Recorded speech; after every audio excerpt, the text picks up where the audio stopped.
Hallelujah hallelujah. আমি পড়ছি প্রথম যোহন 5:12 থেকে। পুত্রকে যে পাইয়াছে সে জীবন পাইয়াছে, ঈশ্বরের পুত্রকে যে পায় নাই সে জীবন পায় নাই। তোমরা যাহারা ঈশ্বরের পুত্রের নামে বিশ্বাস করিতেছ, আমি তোমাদিগকে এই সকল কথা লিখিলাম যেন তোমরা জানিতে পারো যে তোমরা অনন্ত জীবন পাইয়াছ। আর তাহার উদ্দেশ্যে আমরা এই সাহস প্রাপ্ত হইয়াছি যে যদি তাহার ইচ্ছা অনুসরণে কিছু যাচনা করি তবে তিনি আমাদের যাচনা শোনেন। আর যদি জানি যে আমরা যাহা যাচনা করি তিনি তাহা শুনেন, তবে ইহাও জানি যে আমরা তাহার কাছে যাহা যাচনা করিয়াছি সেই সকল পাইয়াছি। Amen amen. Hallelujah hallelujah hallelujah hallelujah. প্রথমে কি বলছে যোহন? পুত্রকে যে পাইয়াছে সে জীবন পাইয়াছে, ঈশ্বরের পুত্রকে যে পায় নাই সে জীবন পায়নি। হালেলুয়া। যে ঈশ্বরের পুত্রকে পেয়েছে সে কি পেয়েছে? জীবন পেয়েছে। জীবন। কোন জীবন? অনন্ত জীবন। অনন্ত জীবন। এবার অনন্ত জীবনে কি কি ফ্যাসিলিটি আছে, কি সুবিধা? অনন্ত জীবনের সুবিধা কি? রোগ নেই, ব্যাধি নেই, মৃত্যু নেই, সেখানে ভয় নেই, নিরাশা নেই, কোনো অন্ধকার নেই। তাহলে আজকে আমি জিজ্ঞেস করব প্রত্যেককে, আপনাদের মধ্যে ভয় আছে? মৃত্যুর ভয়, ভূতের ভয়? এটা সত্যি বলছেন তো? বুকে হাত দিয়ে বলবেন যে ভয় পান না। ভূতের ভয় নেই?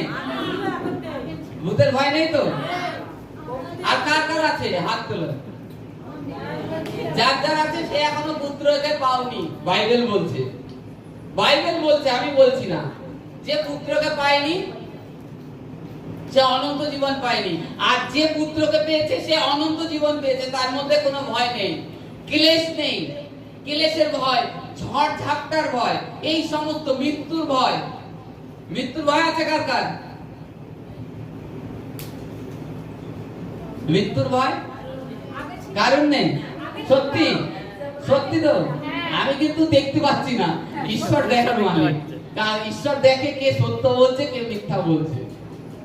যার যার আজকে বাস্তবিক যার মধ্যে এই ভয়গুলো আছে, ঈশ্বর তার থেকে সেই ভয় দূর করবে। Hallelujah hallelujah. ঈশ্বর তার থেকে এই ভয় দূর করবে, কারণ প্রভু জীবন দিতে এসেছে।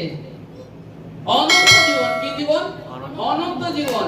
পৃথিবীর জীবন নয়, পৃথিবীর জীবন শেষ আছে, কিন্তু সে জীবনে তুমি যদি একবার পৌঁছে যাও সে জীবন আর শেষ নেই, সেই জীবন আর শেষ হবে না। অনন্ত যিনি থাকবে, তুমি ঈশ্বরের সঙ্গে তার উপাসনা করবে, ঈশ্বরের সঙ্গে তার উপাসনা করবে। আর কি আমরা কাকে পেয়েছি? পুত্রকে পেয়েছি, পুত্রকে পেয়েছি, অতএব অনন্ত জীবন পেয়েছি। হালেলুয়া। অনন্ত জীবন পেয়েছি। এবার অনন্ত জীবনের যে প্রথমে বললাম ফ্যাসিলিটি কি? রোগ নেই, ব্যাধি নেই, অভাব অনটন নেই। হালেলুয়া। অভাব অনটনের মালিক কে? ঈশ্বর। তিনি বাইবেলে লিখছে ঈশ্বর ইসরায়েল সন্তানদেরকে 40 বছর প্রান্তরে চালিয়েছে। 40 বছর তো তারা তখন কার উপরে নির্ভরশীল ছিল? ঈশ্বর সদাপ্রভুর উপরে। তখন ঈশ্বর সদাপ্রভু তাদেরকে কি করতো? স্বর্গের থেকে মান্না দিতেন, তাদের নিত্য প্রয়োজনীয় সামগ্রী দিতেন, প্লাস কি তাদের যে বস্ত্র ছিল, জামাটা ছিল সেটা ফুটো হয়নি, পায়ের যে জুতো ছিল সেই জুতোর ফিতে কোনোদিন ছেড়েনি, পায়ের জুতোর সোলের নিচে যে সোল থাকে সেই সোলও ক্ষয় হয়নি, কারণ অনন্ত জীবন তাদেরকে পরিচালনা করছিল। কি? অনন্ত জীবন তাদেরকে চালনা করছিল, এই কারণে তাদের কোনো অভাব হয়নি। এর আগে যখন তারা মিশরে ছিল তাদের কি করত? তারা রোজ কি করত? কর্মে যেত, কর্মে যেত, কাজ করত, খুব কঠোর পরিশ্রম করত। তারপরে দুবেলা বিকেল বেলায় এসে একটু অন্ন যাই হোক, রুটি মাংস যাই হোক খেত। তার জন্য তাদেরকে কতটা কষ্ট পে করতে হতো, কতটা পরিশ্রম করতে হতো, অনেক। কারণ অনেক তখন তারা ঈশ্বরের থেকে দূরে ছিল। ঈশ্বরের থেকে দূরে ছিল বলে তাদের জীবনে এত কঠোর পরিশ্রম। যখন ঈশ্বরের নিকটে আসলো তখন তাদের মধ্যে ঈশ্বর সেই অনন্ত জীবন তাদের মধ্যে চলে আসলো। এই কারণে তাদেরকে 40 বছর যতদিন ঈশ্বর তাদের সঙ্গে সঙ্গে ছিলেন ততদিন তাদের কিছু করতে হয়নি। তারা যা সকালবেলায় গিয়েছে কি করেছে, মান্না ঘাসের উপরে পড়েছে, কুড়িয়ে নিয়ে এসেছে। তাদের কাজ ছিল কুড়িয়ে নিয়ে আসা। এবার যে যেভাবে খেতে চায়, মান্না 2-3 প্রকার ভাবে খাওয়া যেত। কেমন জানেন? এক হচ্ছে গিয়ে গুঁড়ো করে আপনি রুটি করে খেতে পারবেন। 2, ভাত যেরকম আমরা ফুটিয়ে রান্না করে খাই সেরকম খেতে পারবেন। আর ওই মান্না বাইবেল বলে খেতে খুব সুস্বাদু ছিল, মধুর মতন, খেতে মধুর মতো ছিল। ওই মান্না এমনই ছিল যে ঈশ্বর বলেছে আপনাকে যে তোমার পরিবারে কজন আছে? 5 জন। তোমরা 5 জনে একবারে কটটুক করে খাও। মনে করো আপনি 5 জনে 1 কিলো চাল লাগে, 1 কিলো মান্না লাগে 5 জনে, মানে 200 করে। 3 বারের হিসাব করো, মানে তোমার পরিবারে 3 কিলো লাগবে একদিনে। তুমি 3 কিলোই কুড়াবে। কি করবে? 3 কিলো কুড়াবে। তারা 3 কিলো, যারা 3 কিলো কুড়িয়ে নিয়ে আসতো তাদের কম পড়তো না। আবার অনেকে ভাবতো কি যে না আজকে 3 কিলো করে ওর থেকে বেশি করে কুড়িয়ে নিয়ে যাই, 6 কিলো কুড়িয়ে নিয়ে যাই, কালকে আর কুড়োতে আসবো না। তারা ভাবতো, তারা কি করতো? 6 কিলো নিয়ে আসতো, নিয়ে আসলে পরে তারা তার থেকে 3 কিলো খেত 5 জনের পরিবারে। 3 কিলো খাওয়ার পরে 3 কিলো রেখে দিত। সকালবেলায় উঠে দেখতো কি তাতে পোকা হয়ে গেছে। হালেলুয়া! কে এত পরিশ্রম করে সকালবেলায় কুড়িয়ে নিয়ে আসলো, 3 কিলো রাখলো, পরের দিন খাবে, পোকা হয়ে গেছে। তারপরে কি হলো দেখুন, যখনই বিশ্রামবার দিন আসতো, শনিবার দিন, তখন ঈশ্বর সদাপ্রভু শুক্রবার সকালবেলায় তাদেরকে 2 দিনের মান্না একবারে দিয়ে দিত। 3 দিন 6 কিলো। তখন এক পরিবারে 6 কিলো লাগবে, 6 কিলোই কুড়িয়ে নিয়ে আসতো। অথচ শনিবার থাকতো, শুক্রবার রাত কাটতো, শনিবার রাত দিনে খেত, তখন আর পোকা হতো না। হালেলুয়া! তখন আর পোকা হতো না, কারণ এটা ঈশ্বরের পরিকল্পনার মধ্যে। আমরা অধিক করতে চাই, অধিক পাওয়ার চেষ্টা করতে চাই, অধিক ইনকাম করতে চাই, তখন কি হয়? আমাদের তাই পোকা ধরে যায়। ঈশ্বরকে বাদ দিয়ে পোকা ধরে যাওয়ার মানে কি জানেন? এদিক ওদিক থেকে খরচা হয়ে যাওয়া, খরচা হয়ে যাচ্ছে, থাকছে না আমাদের সম্পদ ঘরে। কারণ আমরা অনন্ত জীবন পেয়েছি, কিন্তু অনন্ত জীবনটাকে যে কিভাবে ধরতে হবে সেই ধরার মানে ক্যাপাসিটিটা আমরা এখনো জানি না। এখনো জানি না যে অনন্ত জীবন আমাকে কিভাবে ধরতে হবে। সেটাকে ধরতে বলছে অনন্ত জীবন আমার মধ্যে বসে আছে। অনন্ত জীবন ধরতে হলে আমাকে কি করতে হবে? সর্বপ্রথম ঈশ্বরকে রাখতে হবে। কি সর্বপ্রথম স্থান? ঈশ্বর সদাপ্রভু। আপনি রাস্তায় যাচ্ছেন, প্রার্থনা করে বেরোন, এসে ঈশ্বরকে ধন্যবাদ দিন। কাজে যাচ্ছেন, যে স্থলে যাচ্ছেন, প্রভু আমি রাস্তায় যাচ্ছি, তুমি আমার সঙ্গে সঙ্গে থেকো। তোমার বাক্যে লেখা আছে গীতসংগীতে 91 অধ্যায়ে যে সদাপ্রভু দূত যারা ভয় করে তাদের চারপাশে শিবিরে স্থাপন করে আর তাদের সকল মন্দা হইতে রক্ষা করে। প্রভু আমি রাস্তায় যাচ্ছি, আমার পরিবার, আমার ছেলে, আমার মেয়ে তোমার হস্তে থাকছে, তুমি তাদেরকে রক্ষা করবে। আমি বিশ্বাস করি তোমার দূত রয়েছে। করছি না প্রার্থনা করছি, বেরোচ্ছি, প্রভু আমার সঙ্গে যেও, আমার পরিবারকে রেখো, কিন্তু যেরূপ বিশ্বাসের প্রয়োজন সেই রূপ করছি না। তারপরে আমরা অভাবে পড়ছি, আমাদের অভাব আসছে, আর্থিক অভাব, ঘোষণা করছি না। গীত সংগীতার বাক্য 23 অধ্যায়ে সদাপ্রভু আমার পালক, আমার অভাব হবে না। ঘোষণা করছি না, খালি বলছি অভাব, কষ্ট, আমার পরিবারে অর্থ নেই। আমার খালি আমার যে সহ পার্টনার যদি আমাকে আরো একটু সাহায্য দান করে প্রার্থনায় প্রভুর বিষয়ে, আমি আরো প্রভুর মানে নির্গুণ তত্ত্ব প্রভু হয়তো আরো একটু বেশি দেবে, কিন্তু আমার সহ পার্টনারের থেকে আমি সেই সহায়তাটা পাচ্ছি না। ঠিক আছে, ঈশ্বর বাক্যে, তার বাক্যে জীবন রয়েছে। যে পুত্রকে পেয়েছে বাইবেল এই কারণে বলছে সে অনন্ত জীবন পেয়ে গেছে। অনন্ত জীবন পেয়ে গেছে। আমরা অনন্ত জীবনের প্রাপ্ত সন্তান, অথচ আমাদের মধ্যে অনন্ত জীবনের যে আনন্দিত থাকা, অনন্ত জীবনে কিভাবে থাকতে হয়, অনন্ত জীবনে মুখ কালো করে বসে থাকতে হয়, অনন্ত জীবনে যত রকম চিন্তা সব মাথায় নিয়ে থাকতে হয়। কারণ অনন্ত জীবন তো এটা, কি হবে একটু ভেবেই নি, পরে দেখা যাবে। অনন্ত জীবন সবসময় আনন্দিত থাকো, বাইবেল বলছে। এই যাকব অধ্যায়ে, যোহন অধ্যায়তে বলছে সদা সর্বদা প্রভুতে আনন্দ করো। কেন আনন্দ করতে বলেছে? এই আমরা জানি আমাদের জীবন 60 কে 70 বছর কি 100 বছর বলযুক্ত হলে প্রভুতে আনন্দ করতে বলছে। তোমরা প্রভুতে আনন্দ করো। তাহলে যে চিন্তার অতীত, তোমাদের যেসব চিন্তা তোমাদের ব্রেনের মধ্যে প্রবেশ করছে, শরীরের বিষয়, পারিবারিক বিষয়, সমস্ত কিছু তুমি খ্রিস্টে বন্দী করে দিলে। খ্রিস্টে বন্দী করে দেওয়া মানে কি? খ্রিস্টের চরণে ঠেলে দিলে যে প্রভু এ চিন্তা আমার নয়, তোমার, তুমি আমাকে বেছে নিয়েছো। বুঝতে পেরেছি যে এই সমস্ত চিন্তা তুমি নিয়ে নিয়েছো, আমার নয়, এ আমার না, আমি কিছুই আনিনি, তোমার সন্তানরা তুমি বুঝে বেড়াও। আমার যে পরিবার পরিজন ছেলে পেলে ও তোমার, তো তুমি সামলে নাও। আমি সদা আনন্দ থাকবো প্রভুতে, কারণ আমি তোমাকে পেয়েছি। অনন্ত জীবন তুমি আমার মধ্যে রয়েছো। তা অনন্ত জীবন কখনো অন্ধকারে থাকে না, অনন্ত জীবন কখনো উদাস থাকে না, কখনো চিন্তা করে না, কখনো দুঃখিত হয় না, সদা সর্বদা আনন্দ করে। কারণ আমরা দেখি না, বাইবেল বলে প্রভু জ্যোতি, কি বাইবেল বলে তো প্রভু জ্যোতি, তাই তো? তাই জ্যোতির কাছে এসে আমরা যদি আমাদের মুখ গোমড়া করে বসে থাকি, কালো করে, কি হবে? তাহলে কি জ্যোতির প্রকাশ আমার মধ্যে আসবে না? আমাকে যখন জ্যোতির কাছে এসেছি তখন আমাকে জ্যোতির মতো চলতে হবে। যে আমি জ্যোতির সন্তান, আমি লাইটের সন্তান, আমার মধ্যে প্রভুর সেই ক্ষমতা, সেই পাওয়ার, সমস্ত কিছু আছে, আমাকে সেইভাবে চলতে হবে।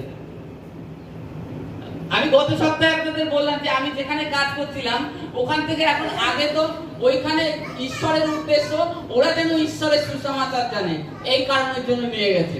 এখন ওদের পরিবারে কারো কিছু হলে আগে ফোন করে, এ ভাই একটু প্রার্থনা করে দে তো, এই হচ্ছে ওই হচ্ছে।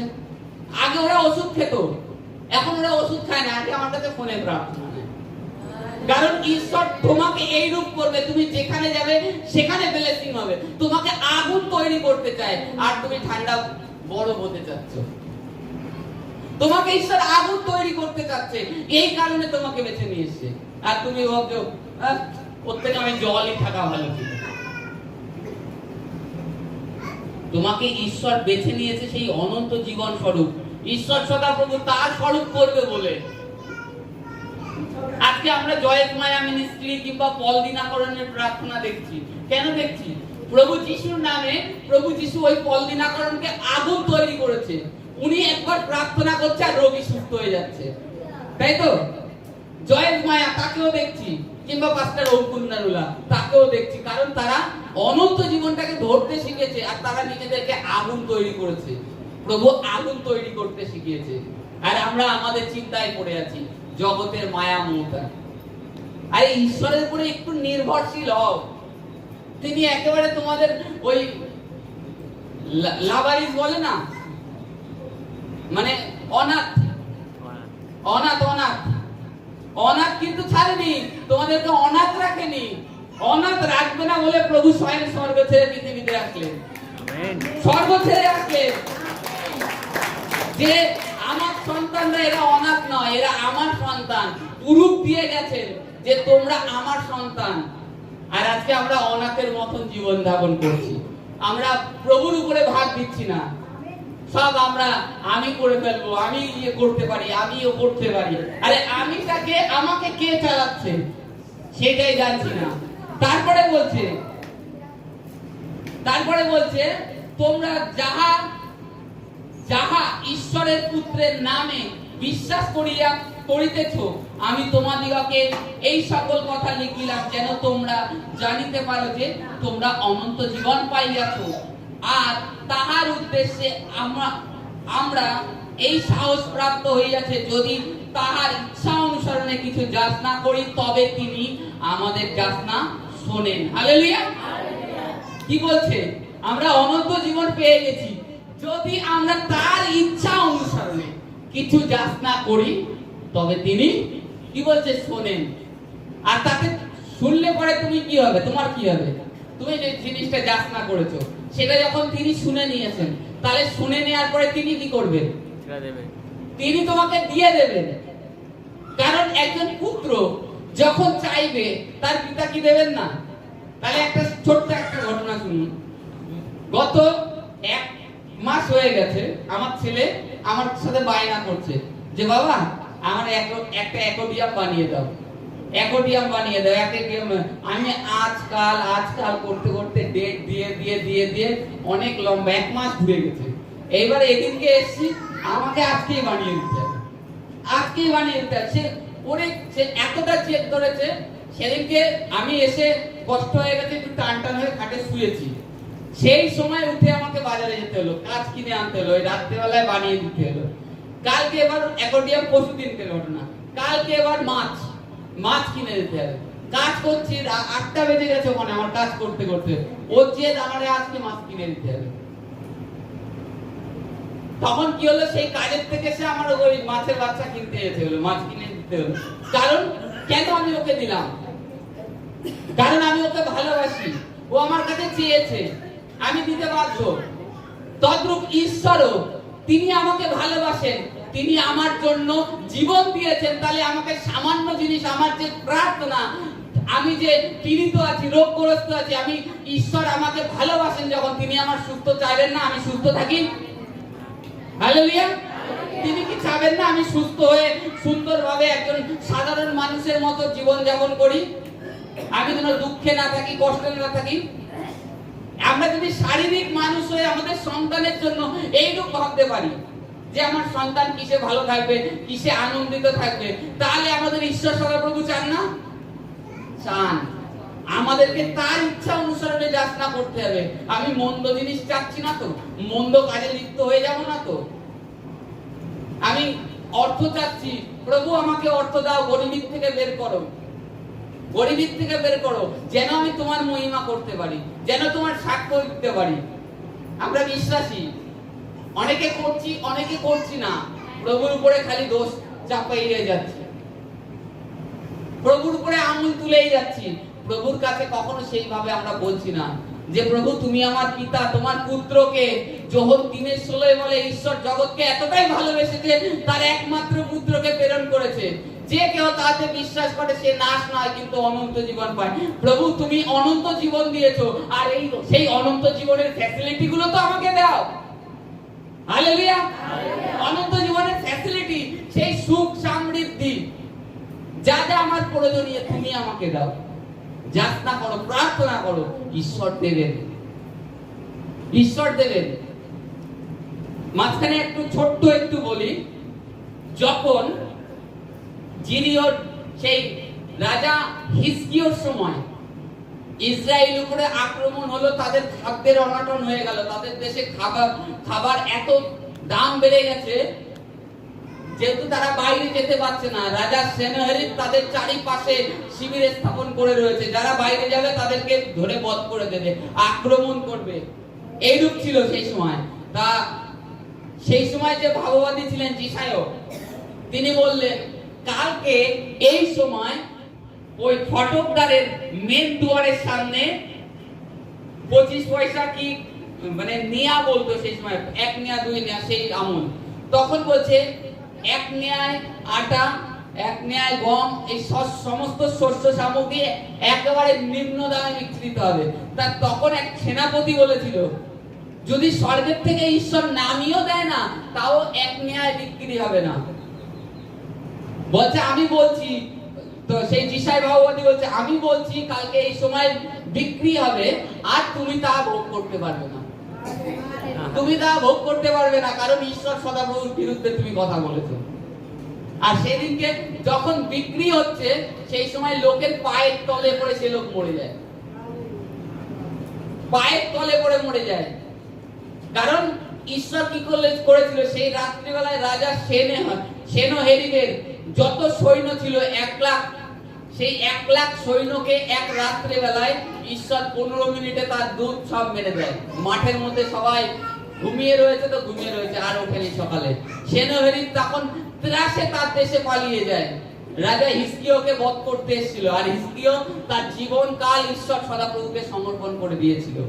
তখন হিজকিয়াকে টিটকারি দিচ্ছে ঈশ্বর সদাপ্রভুকে, আর হিজকিয়া প্রার্থনা করছে, হে প্রভু তোমাকে টিটকারি দিচ্ছে, হে প্রভু তুমি, আমি জানি তুমি আমার উদ্ধারকর্তা, তুমি আমার মুক্তিদাতা, তোমার থেকে আমার সাহায্য আসবে।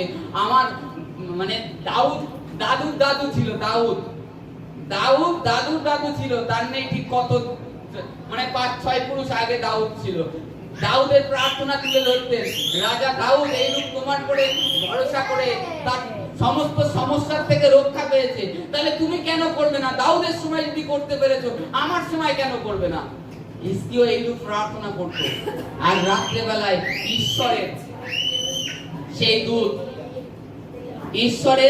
সেই দূত এক রাত্রে বেলায় ওই 1,00,000 সৈন্যকে মেরে দেয়। তারপরে কি করে?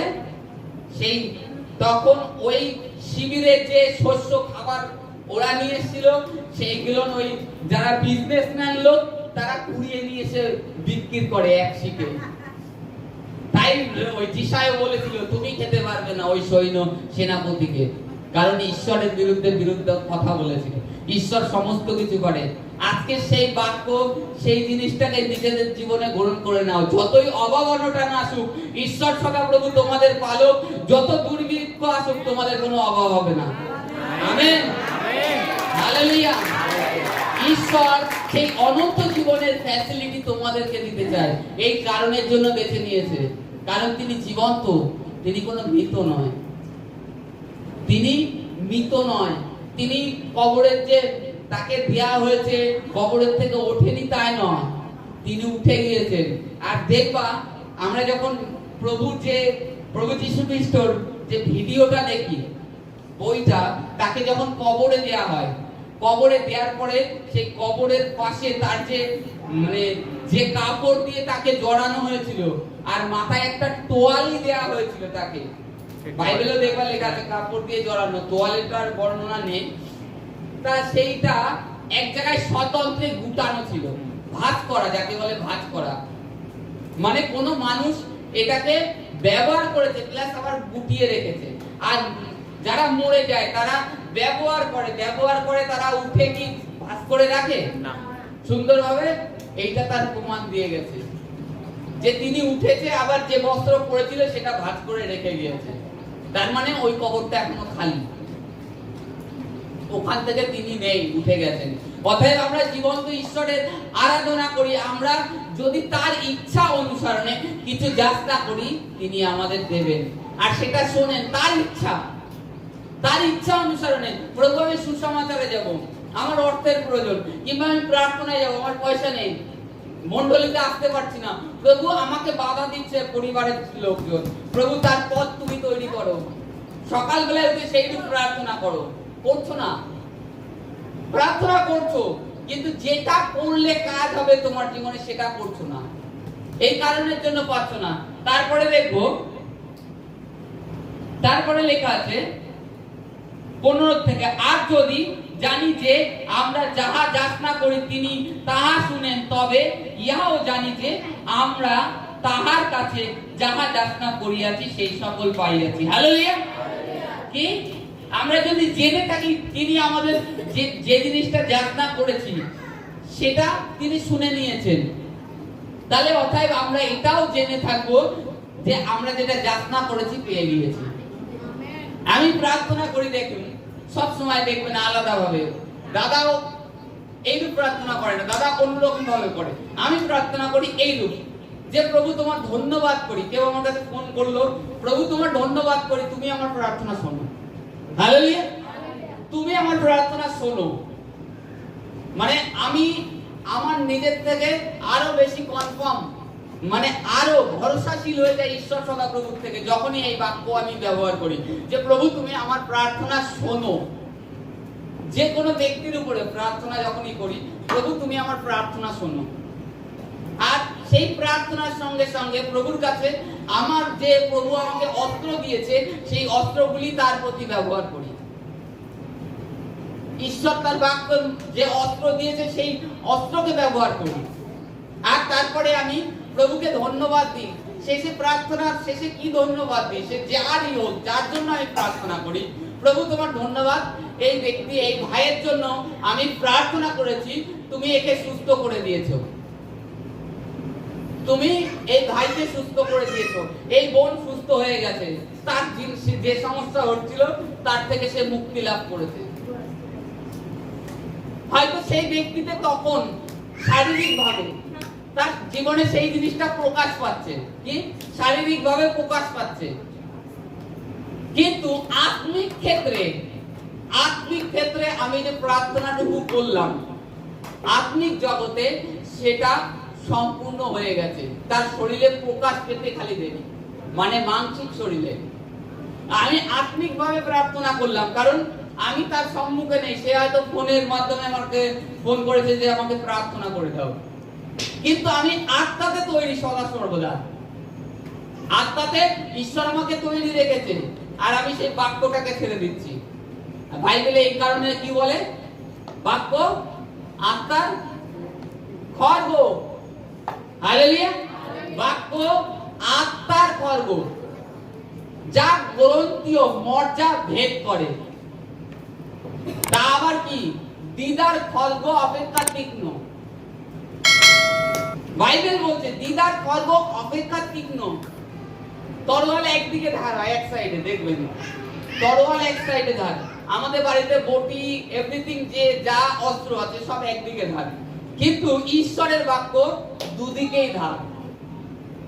মানে আপনি যে পাশ থেকেই কাটেন, এই পাশ দিয়ে কাটবে, এই পাশ দিয়ে কাটবে। ঈশ্বরের খড়গ যা আত্মাকে আঘাত করে। মানে যে শয়তান আমাদের শরীরে রোগ ব্যাধি সৃষ্টি করে, একমাত্র প্রভুর নামকেই ভয় করে। আমি একজনের আমোস ইমানুয়েল, একজন আফ্রিকার পাস্টরের তার জীবনের সমস্ত কিছু জানছি পাস্টর জোসেফের থেকে, আর এর জন্য জানার জন্য ইউটিউবে কিছু পে করতে হয়, প্রত্যেক মাসে 90 টাকা করে পে করতে হয় শোনার জন্য। মাসে হয়তো আপনার কাছে 3টে কি 4টে ভিডিও আসবে, তার জীবনে আত্মিক জগতে কতটা লড়াই করেছে সেই সমস্ত, আর আত্মিক জগৎ কতটা খতরনাক, আত্মিক জগতের মেন হেড অফিস কোথায়, সেই সমস্ত কিছু এই পাস্টর ইমানুয়েল ইনি একজন তান্ত্রিক ছিল, মানে শয়তানের লিডার ছিল। সেই শয়তানের লিডার থেকে ত্যাগ করে প্রভুর পথে এসেছে। তার থেকে জানছি যে আত্মিক জগৎ কত বড়, সমুদ্রের মধ্যে আত্মিক জগৎ,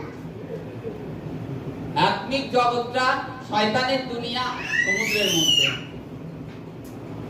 আজকে আমরা জীবন্ত সদাপ্রভুর ইচ্ছা অনুসরণের জন্য যাচনা করি, আমাদের নিজেদের ইচ্ছা অনুসরণের নয়।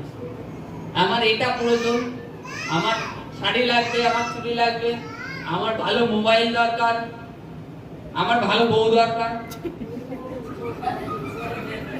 আমার এ দরকার না। ঈশ্বরের ইচ্ছা অনুসরণে যাচনা করো যে প্রভু আমাকে তুমি সুস্থ করো, আমি হাঁটতে পারি না, যেন তোমার সুসমাচার আমি হেঁটে নিয়ে যেতে পারি লোকের কাছে। প্রভু আমি যেন বাইবেলের বাক্য দিতে পারি, সেই জ্ঞান দাও, সেই বুদ্ধি দাও। প্রভুর ইচ্ছা অনুসরণে চাও, দেখো প্রভু সেটা শুনে দেবেন। আর প্রথমে আমি বললাম যে কি রূপ যাচনা করার পরে প্রভুকে ধন্যবাদ দাও, নিয়ত সব সময় 24 ঘন্টায় দিতে থাকো, প্রভুর বাক্যে মনন করো। যিশুর পুস্তকে এই কারণে যিশুকে বলেছে প্রভু দিবারাত আমার বাক্যকে ধ্যান করবে, তাহলে তুমি প্রভাবশালী থাকবে। প্রভাবশালী মানে তোমার সম্মুখে এসে দাঁড়াতে পারবে না লোকে। জনি লিভার বলছিল, জনি লিভার বলছে আমি এতটাই ঈশ্বরের বাক্য পড়তাম, আমাকে একজন পাস্টার আমাকে কল করেছে, পাস্টারটার নাম আমি ভুলে যাচ্ছি, যাই হোক, বলছে সেখানে আমাকে যেতে বলেছে নিউ মুম্বাইতে সব প্রার্থনা সভায়, আর তখন 2004-5 সাল নাগাদ। বলছে আমাকে বলেছে, আর আমি এত বাইবেল পড়তাম গাড়িতে বসে বসে, মানে এত পড়তাম সে বলার মতন বাইরে। তা আমাকে স্টেজে তুললো, বলছে জনি ভাই আপনি আপনার জীবনে কিছু সাক্ষী দিন। বলছে আমি যেখানে দিতাম আমার ছেলের টেস্টিমনি দিতাম। আমার ছেলের ঘাড়ে টিউমার হয়েছে, প্রভু চাঙ্গাই দিয়েছে, আমেরিকার মাধ্যমে নিয়ে গিয়ে এরকম টেস্টাইমানি দিতাম।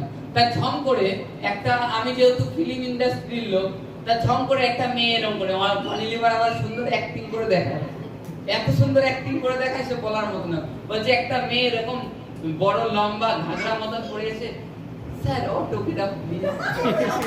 বলছে আমি তখন কি করবো, যেহেতু অটোগ্রাফ নিতে এসে প্রভুর সন্তান, আমাদের মধ্যে নম্রতা প্রেম আছে, আমি কি করলাম, পেন নিয়ে অটোগ্রাফ দেবো, তার হাতটা সবাই ধরেছি, মেয়েটা এরকম করতে করতে পড়ে গেল। মানে মেয়েটার মধ্যে মন্দ স্পিরিট ছিল, কি মন্দ স্পিরিট, শয়তান। আর জনি লিভার এত প্রার্থনা করতো, এত বাক্য পড়তো, ওর মধ্যে পবিত্র আত্মার অগ্নি পরিপূর্ণ, জনি লিভার ওরা অগ্নিতে পরিপূর্ণ। তখন আরেকটা ছেলে এসে ঝম করে মেয়েটাকে ধরতে এসেছে, ও তখন জনি লিভারের গায়ে হাত লেগে গেছে, ছেলেটা বলছে আমি ভয় পেয়ে যাচ্ছি, কি ব্যাপার, যে হচ্ছে আমাকে সে পড়ে যাচ্ছে, যে আসছে আমার কাছে সেই পড়ে যাচ্ছে দবাস দবাস করে, মানে যেই তাকে তার আশপাশে আসছে সেই পড়ে যাচ্ছে, অজ্ঞান হয়ে যাচ্ছে। মানে প্রভু তাকে দর্শন দিচ্ছে, তার মধ্যে থেকে মন্দ জিনিস বের করে দিচ্ছে।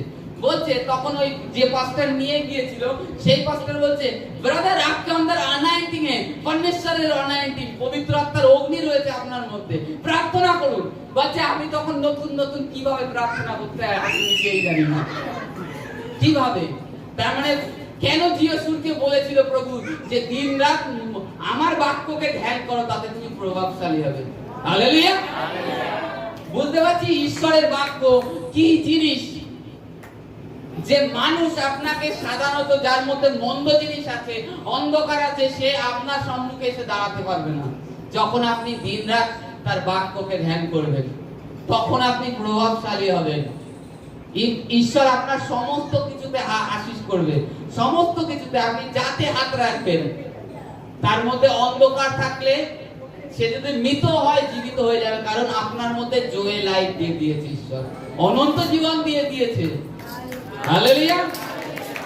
আমরা যেন তার ইচ্ছা অনুসরণে যাত্রা করি, নিজেদের ইচ্ছা অনুসরণে নয়, নিজেদের অভিলাষের চেষ্টা না করি, তবে আমাদের প্রার্থনা ঈশ্বর শুনবে আর আমাদের দেবে। Hallelujah, hallelujah, hallelujah.